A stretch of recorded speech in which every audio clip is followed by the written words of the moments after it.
But first, let's turn to the Senate Republican bill to overhaul parts of Obamacare.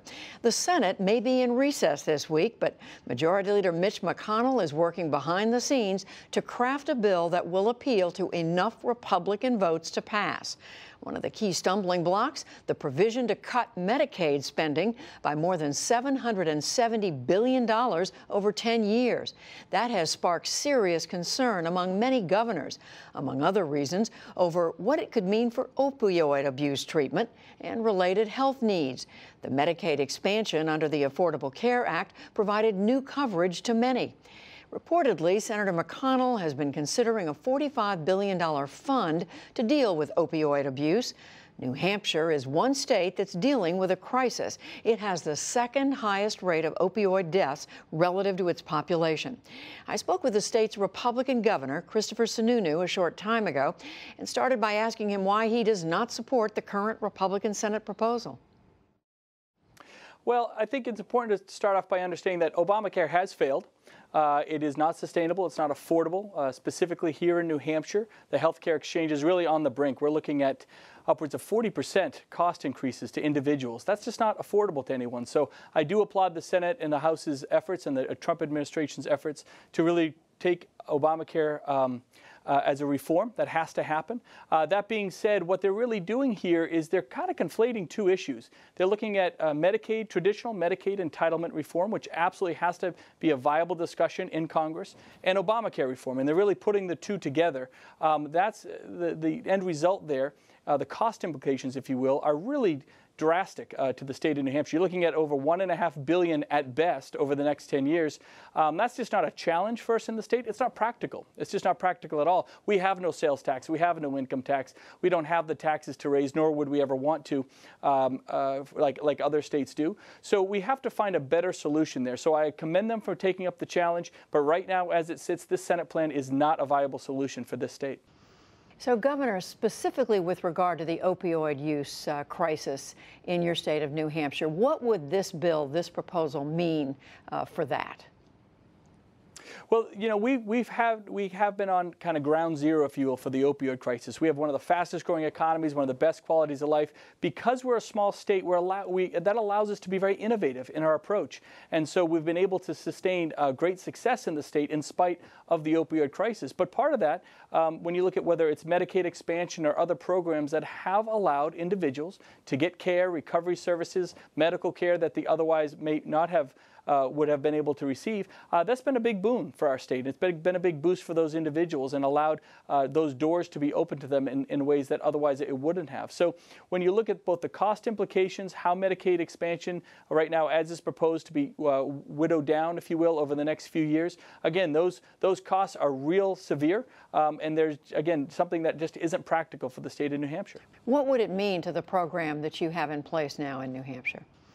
Well, when you look at folks that are coming through recovery or treatment or folks that are looking to fight that addiction, you have to remember addiction with opioids is not something that you get through in a couple years. It's a lifelong struggle. It's a lifelong kind of battle, if you will, that folks have to have the programs in place, not just for 6 months or a year, but for the long term. And we have to have those recovery programs. We have to have those treatment options in place. With opioid addiction comes some very severe medical conditions as well, whether liver or heart issues that come with that. Right now, we're able to treat those. We're able to be preventative with a lot of those, as opposed to just allowing, the old way of doing things where everyone would just pile into the emergency room. So going back, taking instead of 1 or 2 steps back, but 3 or 4 steps back, all the way to the point where we're cutting services that pre-Obamacare were in place, right? We're looking at a system that, for New Hampshire at least, is worse than where we were even pre-Obamacare. So my message to the Senate is very clear. Look at Obamacare reform as is. Look at that program, what we can do to reform it. Understand that the opioid crisis is affecting a lot of states, not just New Hampshire. Understand what those implications might be. It's not just in the funding, but it's in the flexibilities that states have to have. You have to have a flexible system. And being able to do that will allow us as governors to implement the programs that much easier.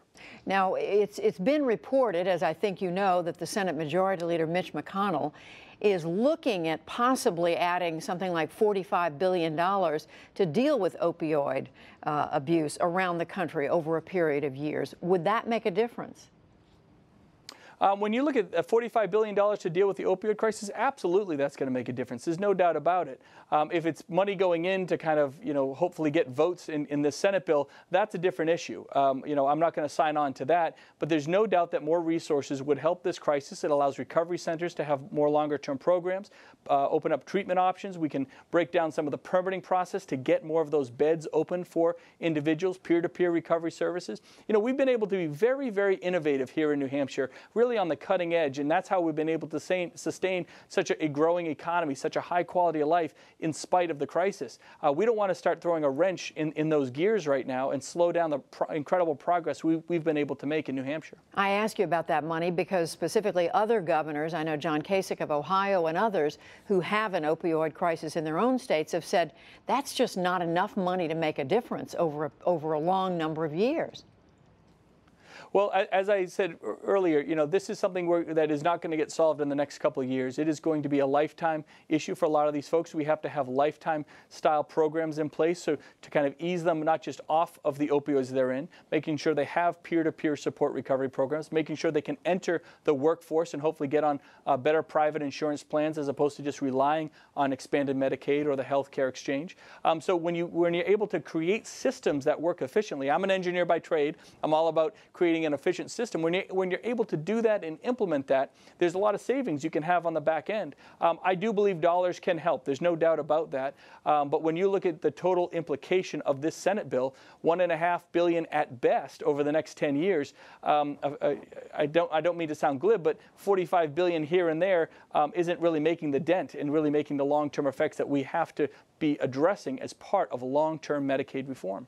Governor, one other thing that the argument the Republicans in Congress have made on Medicaid, and that is, and the president's budget director, Mick Mulvaney, has said Medicaid is unsustainable on the path that it's on now. It's grown way too expensive. It cannot continue like this. Cuts have to come. There has to be a change in the trajectory.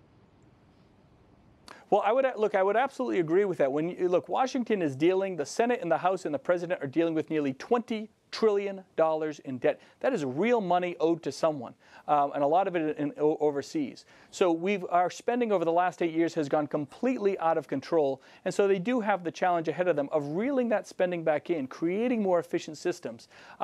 Reeling it in is one thing. Going above and beyond from even where we were 8 years ago is another story, and that's where we kind of draw the line and say, look, let's deal with Obamacare here. Let's deal with Medicaid entitlement reform in another discussion. Another discussion that, frankly, has to probably be a longer discussion, have to really get the input from the states, nothing that should be rushed. So if we can deal with those two issues separately, I think we can have just much better outcomes and a much more viable solution for all the states. Governor Chris Sununu of New Hampshire, thank you very much for talking with us. Thank you, Judy.